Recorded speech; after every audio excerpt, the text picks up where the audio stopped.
So next concept we have is parallelogram law of vectors. So parallelogram law of vectors is used for finding the resultant of two non-collinear forces acting at a point. So in the parallelogram law of forces, we are going to apply this for coplanar, concurrent, and non-collinear. Concurrent, the forces are going to pass through the same point, but instead they would be non-collinear. Non-collinear, that I need to add here. So that is the appearance of the force. So let's try to understand the parallelogram law of vectors very deeply. So parallelogram law of vectors, it states that if the two concurrent forces are represented by in magnitude and direction by two adjacent sides of a parallelogram drawn through a point A, and then their resultant will be represented in magnitude and direction by the diagonal of the parallelogram through the point A. So let me explain this statement graphically. Let's say this is a force P represented by vector P, and there is another force Q.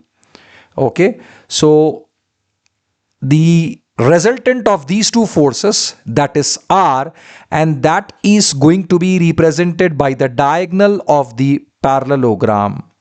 So if I copy the vector P exactly here, so this is where P is going to be. And same way, if I copy the vector Q, this is forming a parallelogram.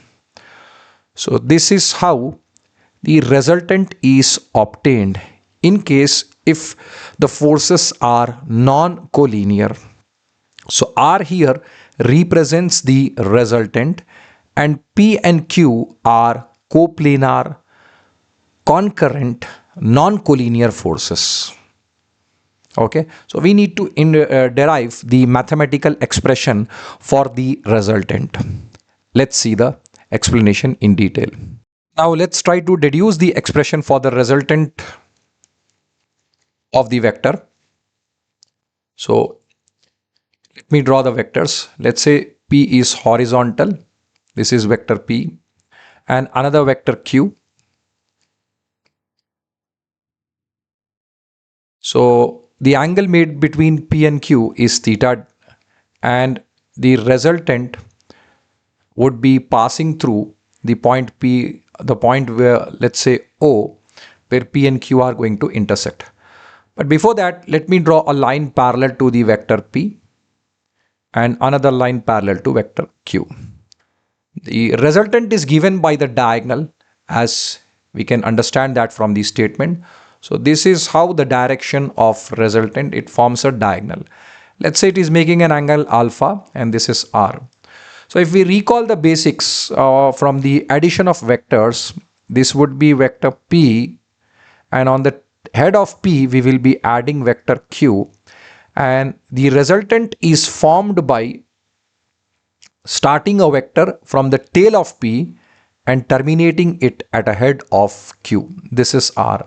So we can write this R bar as equal to summation of P bar plus Q bar, and this comes out to be as R square equal to P plus Q whole square, and this is equal to R square equal to P square plus Q square plus 2PQ. Now we need to observe this term PQ thoroughly. This is actually dot product. So if it is a dot product, then we know the identity from the dot product, that is A dot B is equal to mod A into mod B into cosine of the angle between those two vectors, that is theta angle. So R square equal to P square plus Q square plus 2 into mod P into mod Q, that is magnitude of P into magnitude of Q, into cosine of the angle between them. So R here comes out to be as under root, that is P square plus Q square plus 2PQ cos theta. Next we have, that is, we need to find out the direction. So here this formula is going to give us about the magnitude of resultant.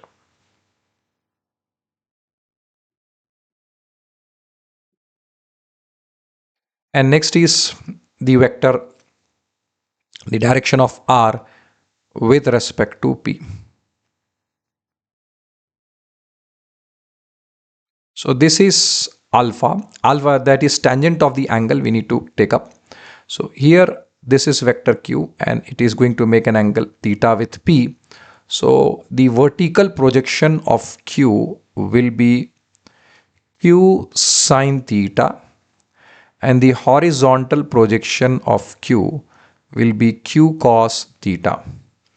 So if you observe from the right angle triangle, let's say this is theta and let's say the length is length of the hypotenuse is L. The hypotenuse being the greatest side, so opposite side, we need to write it as L sine theta. And for the adjacent side, we need to take up the trigonometric ratio. Cos theta should be written always nearer to the adjacent side. Hypotenuse is always the greatest length. So here tan of alpha is equal to, that is q sine theta opposite side divided by adjacent side. So adjacent side here, the length of the horizontal vector is p and the projection of q will also be included. So this becomes as p plus q times of cos theta, and this is the direction of r with respect to p. So you at the diploma level you need not to go through these derivations, but the results which are highlighted in the blocks are very important. Now let's take up the special cases for this derivation. Special cases.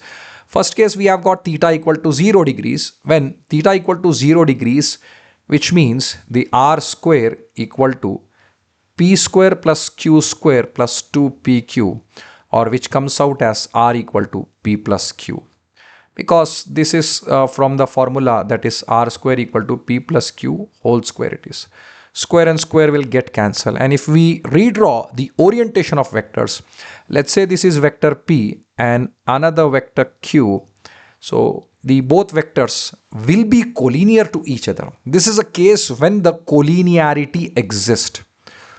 Collinear and like vectors. Collinear and like vectors. Okay. And a special case 2, that is when theta equal to 180 degrees, that is cosine of 0 degrees is 1 and cosine of 180 degrees is actually -1, and this comes out to be as r square equal to p square plus q square minus 2pq. And if we simplify this, it becomes r square equal to p minus q whole square it is. So r will be equal to p minus q.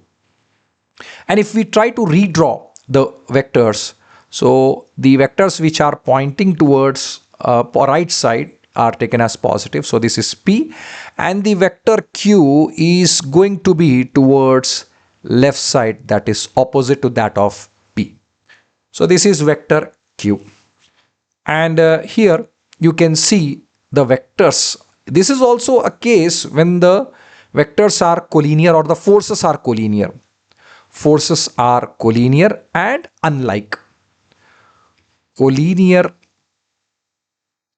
and unlike forces. So these are the conclusion what we can draw. So if we are taking up r and p and q as forces, or they could be also represented as velocities, even acceleration also. So both the cases are going to tell us about collinearity of the vectors.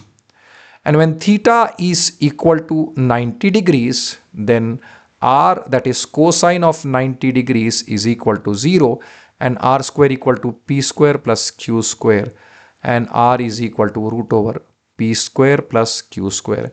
And that's how it forms a right angle triangle. This is P, this is Q, and this is R. The angle between them is 90 degrees. So these are the important cases which you are supposed to remember, and kindly have a thorough observation for all of the cases. So this is very, very important, and the terms which are highlighted in the blocks are the most important ones, and special case are also important as well.